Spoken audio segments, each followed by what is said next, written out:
Saudi अरब का तपता हुआ रेगिस्तान, दूर दूर तक सिर्फ रेत और खामोशी। लेकिन इसी वीराने में एक भारतीय नौजवान की किस्मत बदलने वाली थी। वो बस एक काम की तलाश में निकला था, लेकिन उसे मिली 5 खूबसूरत अरबी लड़कियां। क्या ये कोई जाल था या खुदा की कोई रहमत? इन लड़कियों ने ऐसा क्या कहा जो उस लड़के की रूह कांप उठी? आखिर एक अनजान देश, एक रेगिस्तानी इलाका और 5 रहस्यमयी लड़कियां, इन सबका रिश्ता क्या था? और फिर जो हुआ वो इतना चौंकाने वाला था कि जानकर आप भी कहेंगे ये मुमकिन कैसे हो सकता है। जानिए उस भारतीय लड़के की हैरान कर देने वाली सच्ची कहानी, जिसने सऊदी के रेगिस्तान में सिर्फ रेत नहीं बल्कि किस्मत की लकीरें भी बदल दी। नील, वो लड़का जिसे किसी ने कभी गंभीरता से नहीं लिया। गांव की कच्ची गलियों में एक लड़का था, नील। ऐसा नहीं था कि वो बुरा था, मगर लोग उसे समझ नहीं पाए। गांव के बड़े बूढ़े उसे नालायक कहते और उसके माँ बाप वो भी ताने देते। क्या मिलेगा इस आवारागर्दी से? कुछ हलाल रोजी की सोचो। मगर नील का दिल कहीं और ही भटकता था। न तालीम में दिल लगता, न किसी काम में। सुबह से लेकर शाम तक बस दोस्तों की सोहबत, चाय की चुस्कियां, सिगरेट की धुआंधार बातें और पुराने फिल्मी नगमे। होटल के कोने वाली सीट उसकी मस्जिद बन चुकी थी, जहां उसका जुमा हर रोज होता था। लेकिन हर दिन की ये रूटीन एक दिन बवाल बन गई। हालात कुछ ऐसे हो चले कि माँ बाप ने सोच लिया इस बच्चे की किस्मत कहीं तो बेहतर हो, और एक जान पहचान वाले के जरिए उसे भेज दिया गया खाड़ी देश। अब जो पहले नील था वो अब था एक मजदूर। रेगिस्तान की तपिश, अकेलेपन का सन्नाटा और बदन तोड़ मेहनत, यही उसका नया इम्तिहान था। न कोई दोस्त, न अपना, और वो हर रोज की जद्दोजहद। किस्मत का दरवाजा वहां खुलना था जहां नील ने सोचा भी न था। एक रात तूफानी हवाएं उठी, रेत का गुब्बार आसमान तक छा गया और उस सन्नाटे को चीरती हुई वहां आ पहुंची 5 अरबी लड़कियां। उनके चेहरे पर खौफ था, कपड़े धूल में सने हुए, सांसें उखड़ी हुई। नील ने न नाम पूछा न मजहब देखा, बस आगे बढ़ा और कहा, आप लोग परेशान न हो। उसने उन्हें पानी दिया, अपनी जगह दी और पूरे अदब से पेश आया। वो रात जो बाकी लोगों के लिए सिर्फ एक तूफान थी, नील के लिए रहमत बन गई। उन लड़कियों ने उसकी इंसानियत देखा कि एक गरीब हिंदुस्तानी मजदूर ने बिना किसी लालच के उनकी मदद की। उस दिन नील को सिर्फ शाबाशी नहीं मिली, बल्कि एक नई जिंदगी मिली। उन्हीं में से एक लड़की के परिवार ने उसे अपने स्टाफ में शामिल किया। 2 गुनी तनख्वाह, बेहतर रहन सहन और सबसे बढ़कर इज्जत। अब सवाल ये नहीं था कि नील ने क्या किया, सवाल ये था कि क्यों किया। क्या उसमें कोई चालाकी थी, या फिर वो जो राह से भटका तो सही मगर दिल साफ था? इस जवाब की तलाश में चलिए फिर लौटते हैं उस गांव की सरहद पर, क्योंकि अभी तक हमने आपको केवल कहानी का ब्यौरा बताया है। अब शुरू से शुरू करते हैं, जहां एक टूटी सी झोपड़ी में 3 जानें बसती थीं। एक माँ, एक बाप और उनका वो लड़का नील। माँ हर सुबह उसे उठाती, कहती, बेटा पहले भगवान का नाम लेकर निकलो, पढ़ाई सबसे बड़ी दौलत होती है। पापा टिफिन पकड़ाते और आशीर्वाद के साथ भेजते। लेकिन स्कूल नील के लिए वो बस एक बहाना था, होटल की तरफ जाने का, जहां वो चुपचाप बैठकर चाय पीता और जिंदगी को मजाक समझकर जीता। और जब घर लौटने का समय होता तो चेहरे पर वही दिखावटी थकान, जैसे कोई बड़ा इम्तिहान देकर आया हो। माँ बाप खुश थे, मगर हकीकत से बेखबर। नील अक्सर किताबों, वर्दी, फीस के नाम पर पैसे मांगता और सब उड़ा देता। दिन बीते, हफ्ते गुजरे और फिर एक दिन पर्दा हट गया। उसके पिता को शहर में एक जरूरी काम था। थकान महसूस हुई तो एक होटल में चाय पीने जा पहुंचे, और वहीं एक टेबल पर बैठा नील अपने दोस्तों संग हंसता, चाय उड़ाता, मजे करता मिला। पिता का दिल धक से रह गया। कुछ देर दरवाजे पर खड़े रहे, फिर सीधे नील के पास जा बैठे। नील की नजर जैसे ही पड़ी, उसके चेहरे का रंग उड़ गया। बाप ने शांत आवाज में बस इतना कहा, बेटा ये वही पैसे हैं ना जो तुम स्कूल, किताबों और फीस के नाम पर हमसे रोज लेते हो? नील कुछ कहता, उससे पहले ही उसकी आंखों में शर्म तैर गई। आवाज फंसी, जुबान साथ नहीं दे रही थी। फिर भी बोला, बाबा आज स्कूल में छुट्टी थी, उस्ताद नहीं आए। लेकिन सच सामने था, छुट्टी नहीं करता बाबा, आप जानते हैं ना। नील की ये बात सुनकर उसके पिता चुप रहे। बाहर से शांत, मगर अंदर ही अंदर वो सब कुछ समझ चुके थे। उन्हें एहसास हो गया था कि बेटा अब रोज का बहाना बना रहा है। लेकिन फिर भी उन्होंने कुछ नहीं कहा। बस एक बात बहुत सधी आवाज में बोले, अगर स्कूल में छुट्टी थी तो घर क्यों नहीं आए? खेतों में मेरा हाथ बंटा देते। जानते हो ना बेटा, अब ये हाथ थकने लगे हैं, उम्र ढल रही है। गर्मी हो या सर्दी, मैं खेतों में इसलिए पसीना बहाता हूँ ताकि तुम्हारी पढ़ाई ना रुके, ताकि तुम कुछ बन सको और मैं इस हल को हमेशा के लिए छोड़ सकूं। नील की गर्दन झुक गई। और आवाज भर आई, बाबा मुझसे गलती हो गई, अगली बार सीधा यहीं आऊंगा और खेत में आपके साथ काम करूंगा।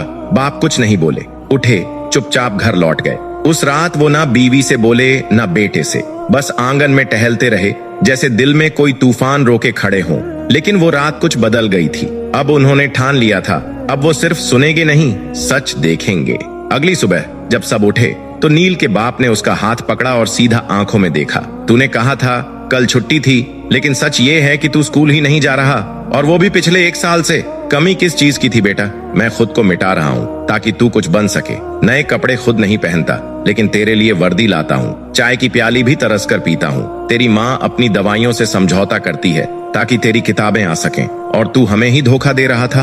बाप की आंखें नम थीं, गला रुंधा हुआ। माँ ने नील को देखा, रोते हुए कमरे में चली गई। बाप भी पीछे पीछे चला गया और नील बस एक कोने में खड़ा रहा, नजरें झुकी हुई, चेहरा शर्म से झुलसा हुआ। उस दिन उसे पहली बार अपनी गलती का बोझ महसूस हुआ। उसने खुद से नफरत की। उसे लगा जिन लोगों ने मेरे लिए सब कुछ छोड़ा, उन्हें मैंने ही सबसे ज्यादा तकलीफ दी। वो रात उसके लिए करवटों भरी थी। नींद आंखों से कोसों दूर थी और दिल में एक नया इरादा पैदा हो चुका था। अब चाहे जैसे भी हो, मुझे कुछ बनना है, ताकि एक दिन बाबा कह सकें, हाँ ये मेरा बेटा है और मुझे उस पर नाज है। अगली सुबह कुछ बदला हुआ था। नील ने पहली बार सूरज के साथ आंखें खोली, ठंडे पानी से नहाया, पुराने कपड़े पहने और बिना किसी को कुछ कहे शहर की गलियों में काम तलाशने निकल पड़ा। दिन भर वो इधर उधर भटकता रहा, कभी दुकान पर, कभी किसी होटल में, लेकिन हर जगह एक ही सवाल पूछा जाता, पढ़ाई कितनी की है? और वो चुप रह जाता। उसके पास कोई जवाब नहीं था, क्योंकि स्कूल के साल तो उसने आवारागर्दी में गवा दिए थे। शाम को जब थका हारा घर लौटा तो उसके चेहरे पर मायूसी साफ झलक रही थी। बैठे बैठे उसने सोचा, अगर पढ़ लिख कर कुछ नहीं बन सका तो क्या अब माँ बाप पर बोझ बना रहूं?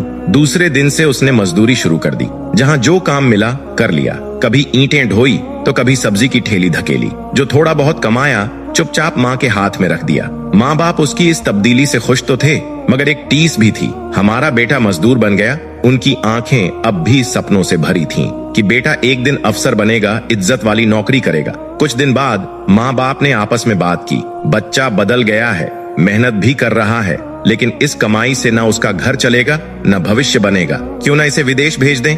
नील ने उनकी बात चुपचाप सुनी, कुछ नहीं बोला, बस कमरे में जाकर चुपचाप लेट गया। मगर आंखें खुली थीं, सोचता रहा, शायद अम्मी अब्बू सही कह रहे हैं। अगर मैं विदेश चला जाऊं, भले मजदूरी ही क्यों न करूं, वहाँ कम से कम 2 गुनी 3 गुनी कमाई तो होगी। 300 रुपए की जगह शायद 4000 या 5000 रोज। इन पैसों से अम्मी का हर सपना पूरा होगा।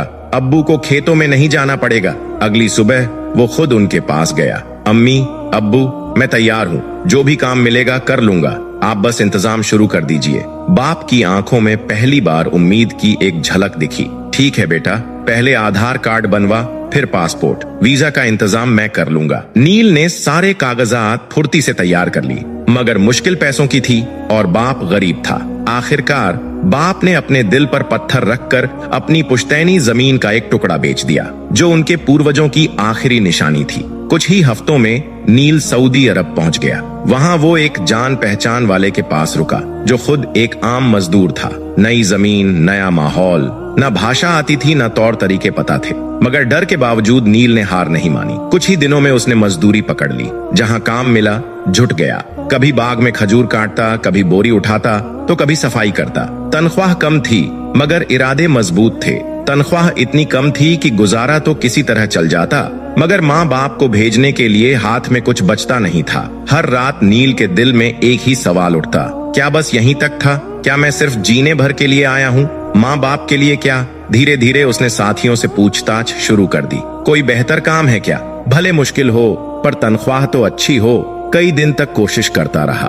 फिर एक शाम काम से लौटते वक्त एक पुराने जानकार ने धीरे से कहा, एक काम है, थोड़ा कठिन है, तन्हाई वाला, पर पैसे अच्छे मिलते हैं। अगर हिम्मत है तो बताऊं? नील की आंखों में चमक आ गई। बता भाई, जो भी है मैं करूंगा, बस माँ बाप को चैन मिले। दोस्त ने समझाया, यहाँ से बहुत दूर एक वीरान इलाका है, रेत का समंदर और आसमान तले खामोशी।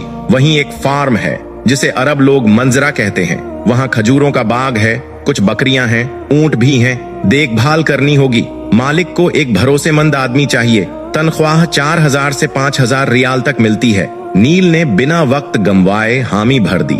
अगले दिन दोस्त ने फार्म के अरब मालिक से बात कर ली। वो पहले से किसी मजदूर की तलाश में था क्योंकि पुराना वर्कर छुट्टी पर जाने वाला था।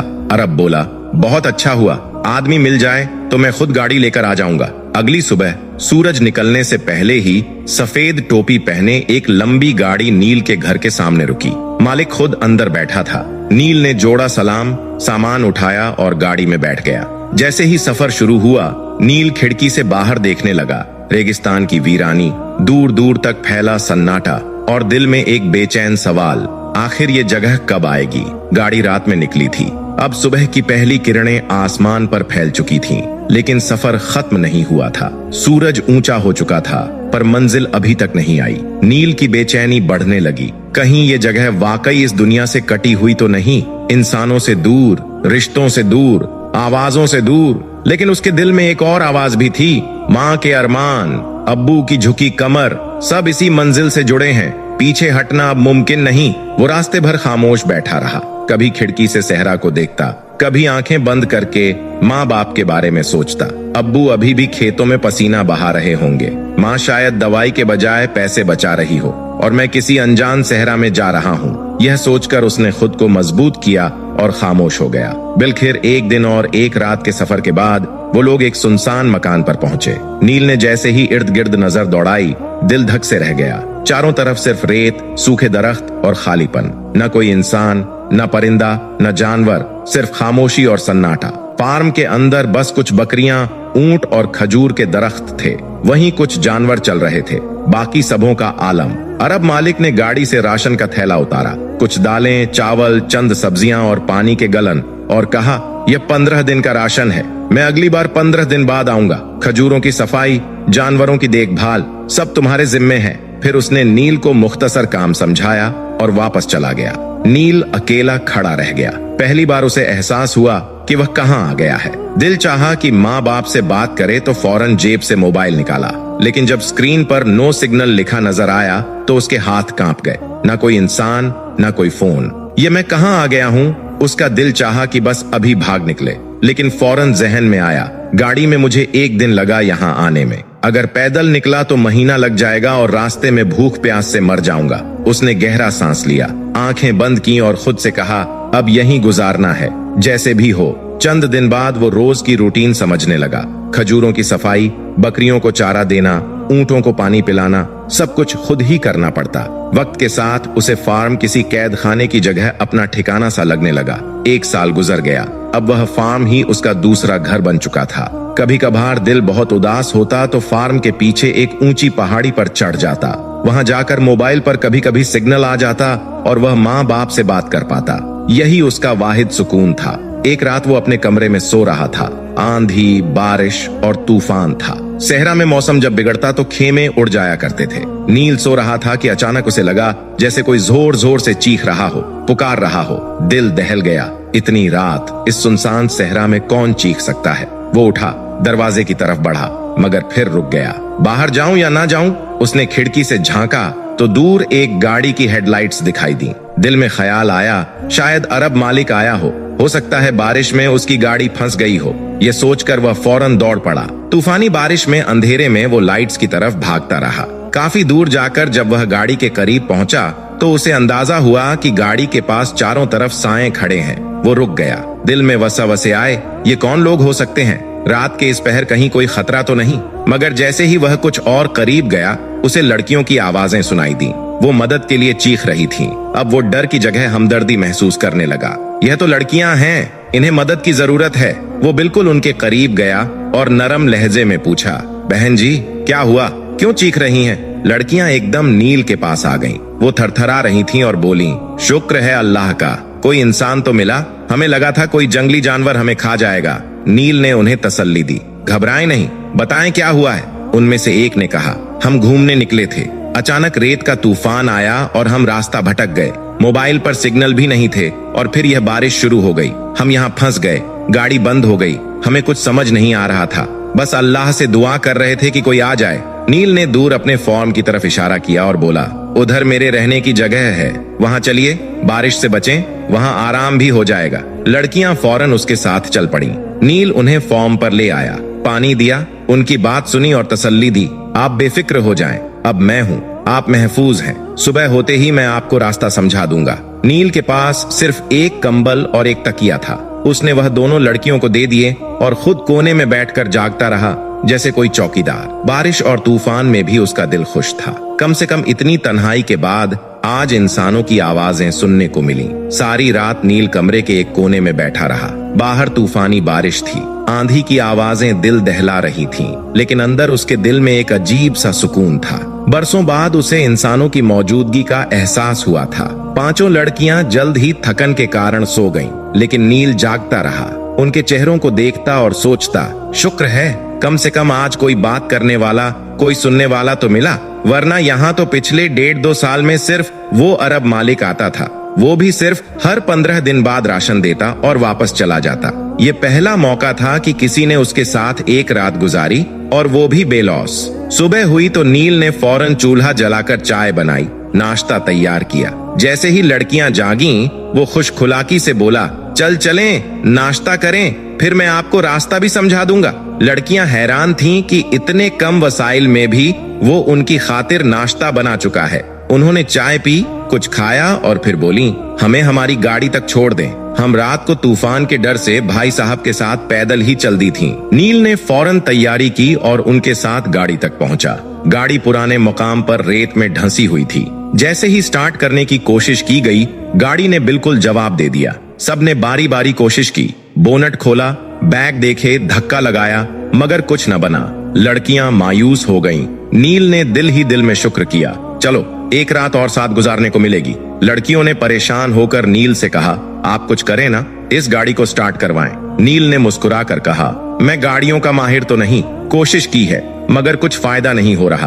फिर वह बोला, मेरे अरब मालिक को आए हुए आज 10 दिन हो चुके हैं। वह हर 15 दिन बाद चक्कर लगाता है। हो सकता है अगले 5 से 6 दिन में आ जाए। अगर आया तो वह गाड़ी भी देख लेगा, नहीं तो आप लोग उसके साथ शहर जा सकते हैं। लड़कियां आपस में मशवरा करती हैं और आखिरकार मान जाती हैं। चलो कुछ नहीं तो 5 दिन और सही, यहाँ तो महफूज हैं। नील उन्हें वापस अपने कमरे में ले आता है। अब वो लड़कियां पहले की तरह डरी सहमी नहीं थीं। उनके चेहरों पर मुस्कुराहट थी। वो नील से सवाल करने लगी, आप कहाँ से हो? नील ने सादगी से जवाब दिया, मैं इंडिया से हूँ। इतने सुनसान वीरान सहरा के बीच आप कैसे रह लेते हो? ऐसी क्या मजबूरी है? नील ने गहरी सांस ली और अपनी पूरी कहानी सुना दी कि वो कैसा नाफरमान बेटा था, स्कूल नहीं जाता था, वालिदैन को धोखा देता रहा।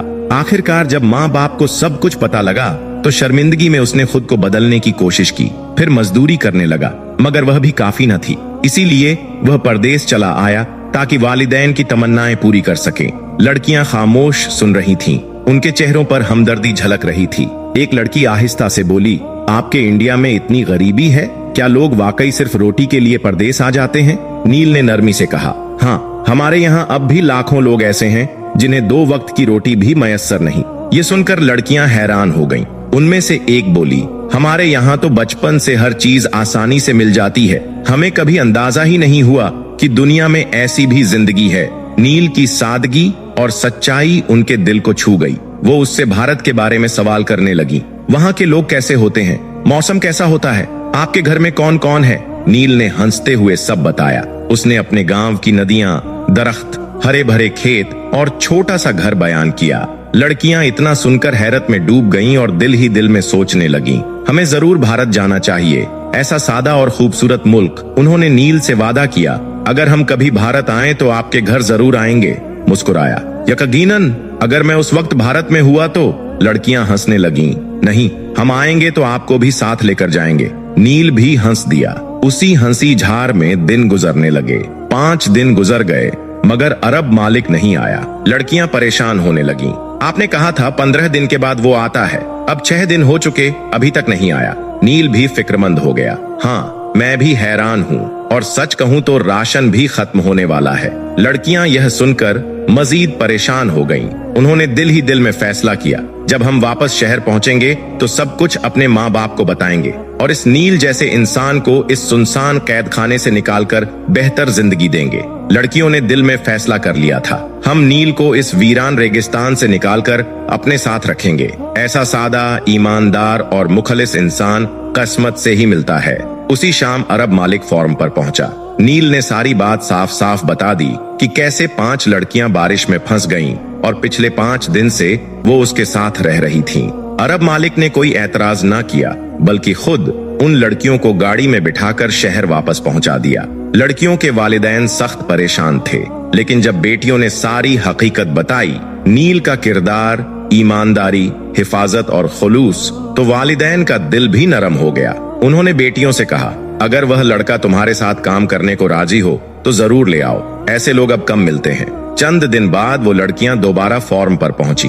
वही सादा लिबास, वही मुस्कुराहट और साथ एक नई पेशकश। नील भाई, हमारे साथ चलिए, हम आपको 2 गुनी तनख्वाह देंगे, आरामदेह जगह, इज्जत और साए में काम। नील चंद लम्हे चुप रहा, फिर आहिस्तगी से बोला, यहाँ मैं तन्हा जरूर था, मगर आप सबकी मेहरबानियों ने मुझे इंसान बना दिया।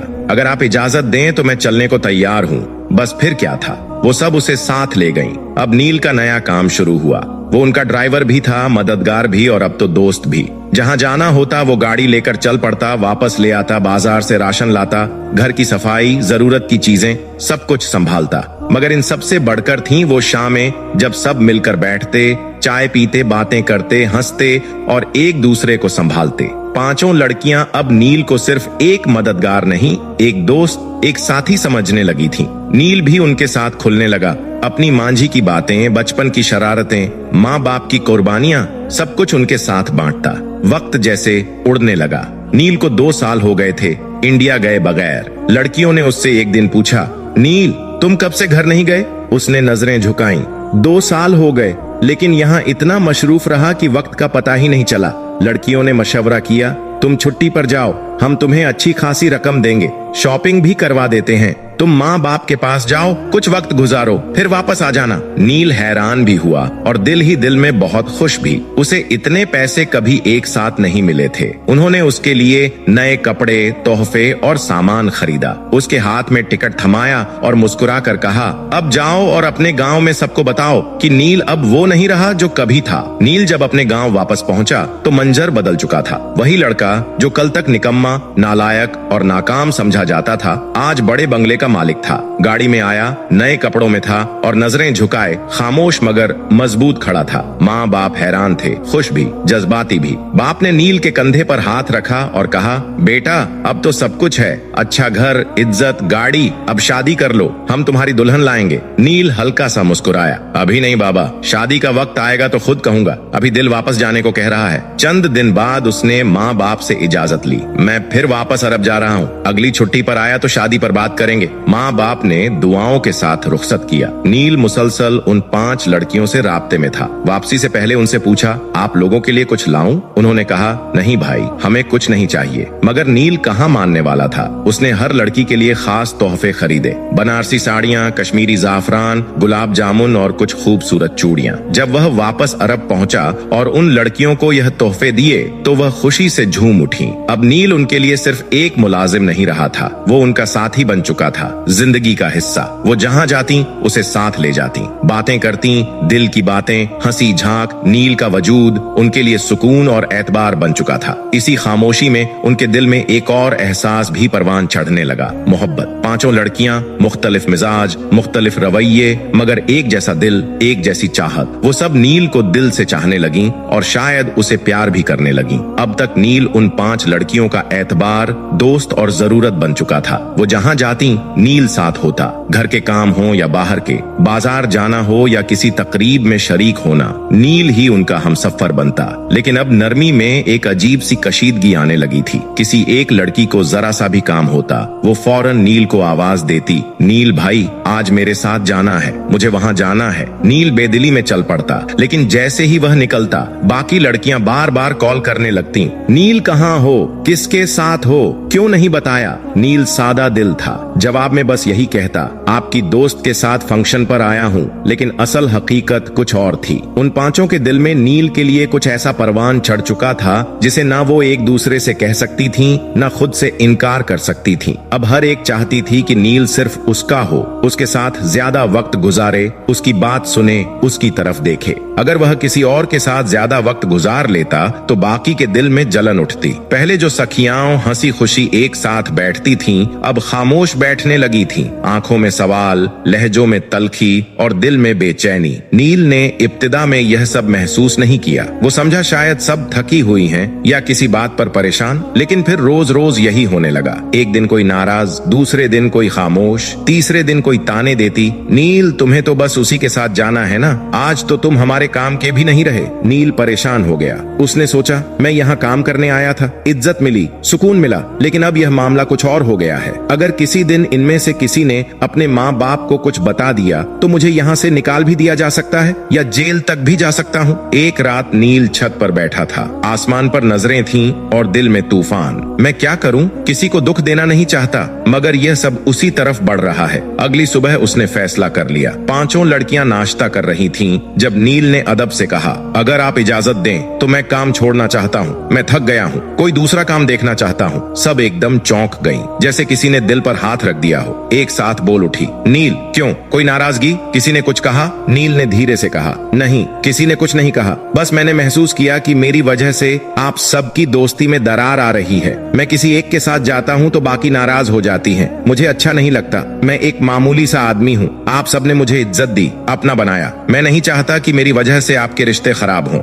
यह सुनकर सारी लड़कियां खामोश हो गईं, नजरें झुक गईं। उन्हें समझ आ गया था कि नील ने सब कुछ समझ लिया है। कुछ देर बाद एक लड़की ने कहा, नील, हम तुम्हें कहीं नहीं जाने देंगे। आज के बाद हम में से कोई भी तुमसे शिकायत नहीं करेगी। तुम बस यहाँ रहो, हमारा ख्याल रखो जैसे पहले रखते थे। उसके बाद सब ने नील के सामने वो जुमले तो नहीं कहे, मगर दिल में एक नया मुकाबला शुरू हो गया। कौन पहले नील से अपने दिल की बात कहेगा? क्योंकि अब सबको पता था, जैसे मेरा दिल नील के लिए धड़कता है, वैसे ही मेरी बाकी सहेलियों का भी धड़कता है। अब इनमें से हर लड़की चाहती थी कि वह नील से शादी करे, और एक एक करके सब ने नील से अपने दिल का हाल बयान भी कर दिया था। कुछ ने 2 दिन का वक्त मांगा, किसी ने 3 दिन का और कहा कि इतने दिन बाद हमें अपना फैसला जरूर बताना। नील परेशान हो गया था। उसके दिल में मोहब्बत तो थी, लेकिन जवाब देना मुश्किल था। मैं सबसे शादी नहीं कर सकता, और जिससे भी करूंगा बाकी नाराज हो जाएंगी। और फिर मैं हूँ कौन? उनका ड्राइवर, मजदूर, अपना खर्चा भी उन्हीं के दिए पैसों से चलाता हूँ। नील बहुत सोच चुका था। वक्त आ गया था कि वो सब कुछ साफ कर दे,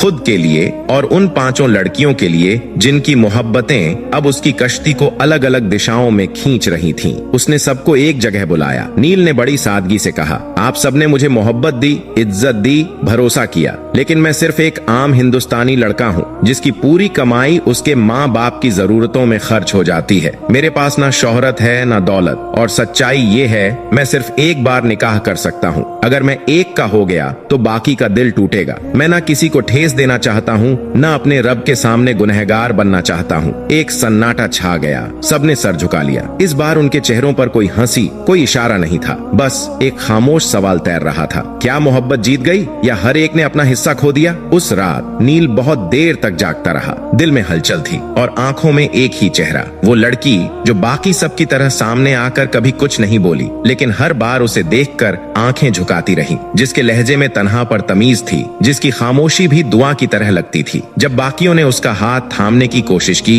वो बस रब से दुआ करती रही, या अल्लाह, अगर ये मेरे नसीब का है तो इसे मेरी खामोशी से मेरी मोहब्बत का एहसास दे दे। नील ने अगली सुबह उसे बुलाया, धीरे से कहा, मैं तुमसे सच्ची मोहब्बत करता हूँ। अगर तुम्हारा दिल भी वही कहता है तो चलो, आज ही हमारा निकाह हो और आज ही हम हिंदुस्तान लौट चलें। लड़की कुछ पल खामोश रही, फिर नम आंखों से बोली, निकाह तो मैं कर लूंगी, लेकिन मेरे माँ बाप ये कभी मंजूर नहीं करेंगे कि मैं तुम्हारे साथ इंडिया जाकर रहूं। नील ने उसका हाथ नरमी से थामा और कहा, मुझे तुम्हारा माल नहीं चाहिए, न तुम्हारे बाप का नाम। मैं चाहता हूँ तुम्हारा साथ, तुम्हारी मोहब्बत जो अल्लाह के लिए हो, दिखावे के लिए नहीं। अगर तुम मेरी मोहब्बत में अपने देश, अपनी रिहाइश, यहाँ तक कि अपनी पहचान तक को छोड़ने का हौसला रखती हो, तो मैं भी तुम्हारे लिए अपना रास्ता बदल सकता हूँ। मैं इस्लाम कबूल करूंगा, सिर्फ इसलिए नहीं कि तुम चाहती हो, बल्कि इसलिए कि मैं तुम्हारे रब को गवाह बनाकर तुम्हें चाहता हूँ। नील और उसकी नव विवाहिता हमसफर एक पाक रिश्ते के साथ हिंदुस्तान की सरजमीन पर उतरे।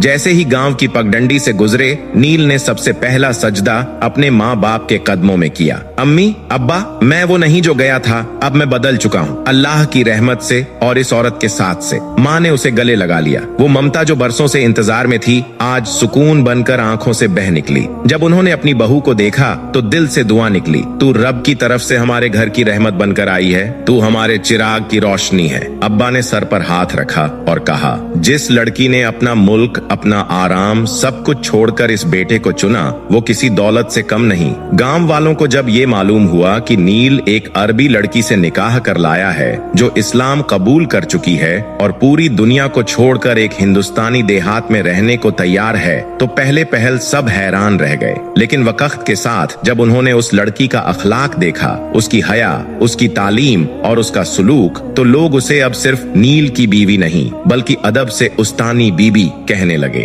उसने गांव की बच्चियों को पढ़ाना शुरू किया, औरतों के लिए कुरान शरीफ की तफसीर की क्लास चलाई और मजहब से दूर होती बहुओं को फिर से दीन की रोशनी से जोड़ा। जहां पहले वो एक अजनबी थी, अब वहीं उसकी बातों में लोग हिदायत ढूंढते थे। उसकी मुस्कुराहट, उसकी चुप्पी और उसकी नमाजें, हर चीज में रब का नूर दिखने लगा। नील जब कभी फार्म हाउस की उस तन्हा रात को याद करता तो दिल से बस एक ही बात निकलती, रेत के समंदर में अल्लाह ने मुझे एक मोती अता किया जो मेरी मोहब्बत भी है, मेरा ईमान भी है। अब सवाल ये उठता है, जब इस पाक मोहब्बत की खबर उस लड़की के वालिद और वालिदा तक पहुंची तो क्या हुआ? क्या उन्होंने इसे एक बगावत समझा या एक मुकद्दर? क्या उन्होंने हिंदुस्तानी दामाद को कबूल किया या बेगैरत कहकर ठुकरा दिया? क्या सरहदें मोहब्बत पर भारी पड़ गईं या फिर मोहब्बत ने सरहदों को मिटा दिया? अगर आप इस कहानी का दूसरा हिस्सा देखना चाहते हैं तो नीचे कमेंट में जरूर लिखिए। मैं तैयार हूँ इस पाक इश्क का अगला सफर सुनने के लिए। और अगर इस मोहब्बत ने आपके दिल को छुआ हो तो दिल से कहिए माशा अल्लाह, क्योंकि ये कहानी सिर्फ इश्क की नहीं थी, ये थी एक दुआ, एक कुर्बानी और एक रब की रहमत की कहानी। मिलते हैं जल्द इस पाक मोहब्बत की अगली कहानी के साथ, इंशा अल्लाह।